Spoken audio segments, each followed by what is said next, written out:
Deep into the eyes, read them like a book. Trapped inside a prison, gotta free them like a crook. Make off with the loot, made off for the joke. Treated like these cowards never needed what we took, and we repeat it like a hook. Caught in the deep, come back like Wheezy. Card 3, sensation. Wait, then pause the beat. Eyes don't lie, truth still hard to see. They're begging me to show them, they're saying that I owe them, but I'll never give it up. Not for you, not for no one. Foreign ride, touring, soaring, open road, exploring, creepers, sleepers. Yeah, let's go. Welcome to the show. This is Smoke the Competition. I'm your host, Eric Sojash. Thank you for checking us out. Please subscribe. It's greatly appreciated. You can follow us on Twitter at Sojash Sports. Today's episode, we're diving into Week 10 of the NFL, Thursday Night Football. We got the Carolina Panthers traveling to Chicago, take on the Chicago Bears. We're going to break down this matchup, get into the details. Is this the DJ Moore revenge game? Does he have a chip on his shoulder for the Carolina Panthers trading him away for Bryce Young and for their future? Stay tuned. I'll let you know what I think. We're going to dive into that and a whole lot more. We're also going to break down those fantasy football lineups for Thursday Night Football, let you know who you must start, must sit, and everything in between. We're going to break down the point spread picks. Chicago comes in at home favored by 3. I'm going to let you guys know who I'm picking. So sit back, relax. It's NFL Week 10. Let's go. First up, we got the Carolina Panthers. Let's see who you should start and who you should sit. Kicking things off is quarterback of the Carolina Panthers, the number 1 overall pick, Bryce Young. He's a risky start this week. He's basically been a risky start all season. It's been a rough road for Bryce in his rookie season. They don't have a lot of weapons on the outside. Feel like it's just him and Adam Thielen connecting every week for a few, connections here and there in terms of yards, PPR points, but nothing substantial. They haven't turned into many wins. They only got 1 on the season. In terms of fantasy points, he's coming off one of his worst productions on the season, 7 points against the Indianapolis Colts. They're an average, middling defense, not the best opponent. Now he's going to go against the Chicago Bears, a much easier opponent, yet still on the road in Chicago. I see him as a risky start. I would keep him on the bench, probably until further notice. Bryce Young's more of a dynasty play for next year when the Carolina Panthers turn things around. All right, moving over to the running back position, we're going to talk about Miles Sanders, running back of the Carolina Panthers.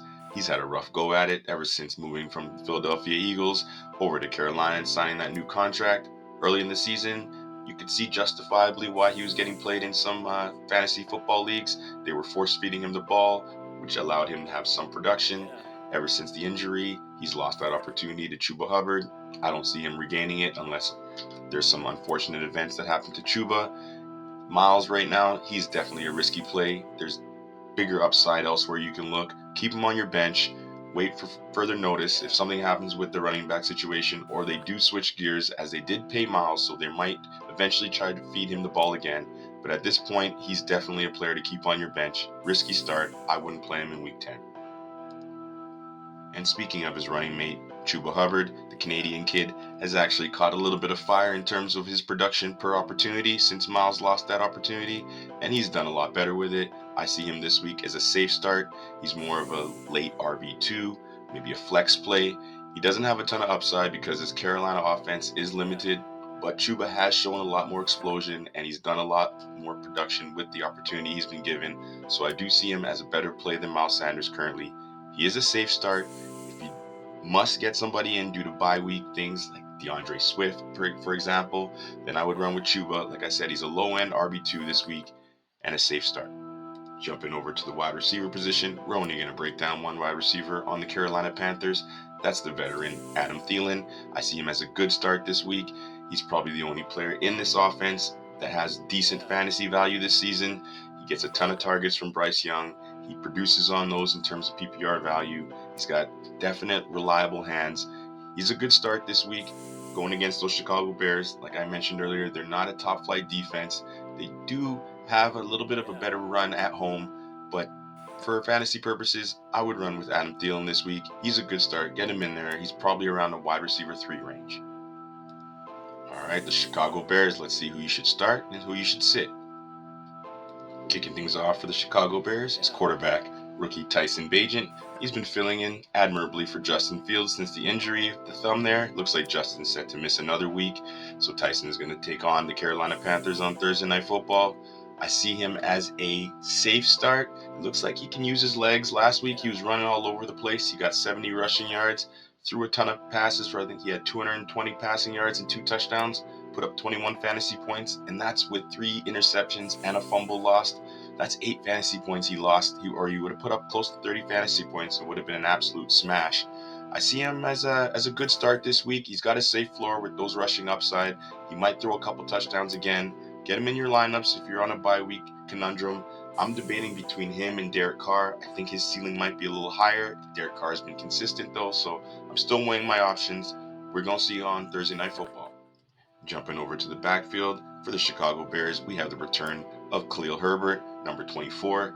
He was burning it up before he got injured. Now he's coming off IR. He should regain that RB1 status. Dante Foreman did good in 1 week, but overall he hasn't totally dominated that position. And the rookie, he has not been able to get going whatsoever. So the door is wide open for your boy Herbert to take his job back, and I believe he will do that. This week he's a safe start. I see him shuffling in. They're not going to give him the full tread right away. He's coming off injury, but he should get the most carries, somewhere around 12. He can produce with that. He's a safe start in week 10. All right, moving over to the wide receiver position, the revenge game. We're looking at DJ Moore as an absolute must start this week. Of course, he's a must start. He's going against his old team. You know he's going to want to get right. It's in primetime Thursday Night Football, so DJ Moore is an absolute must start this week. I have him in a couple leagues, and I'm definitely playing him. Let's sit back, relax, and watch the show. When this guy has a chip on his shoulder and he wants to produce, you've seen it in the past. He's dynamite, electric with the ball in his hands. All you got to do is hit him on a hitch route, and he's liable to take it to the house. DJ Moore, Thursday Night Football, he's a must start. Jumping over to the other wide receiver of the Chicago Bears, we're looking at Darnell Mooney, Mr. Moonball. I see him as a risky start this week. He is liable to catch one of those deep moon passes. He is a great deep ball receiver. He just doesn't get a lot of targets, and the offense isn't consistent enough for me to trust him. I love the talent, but not this year, not this week.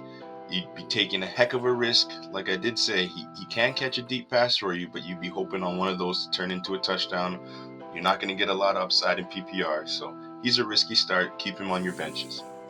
And the other player that I see as a must start in the Chicago Bears offense is tight end Cole Kmet. He's coming off a 2-touchdown performance.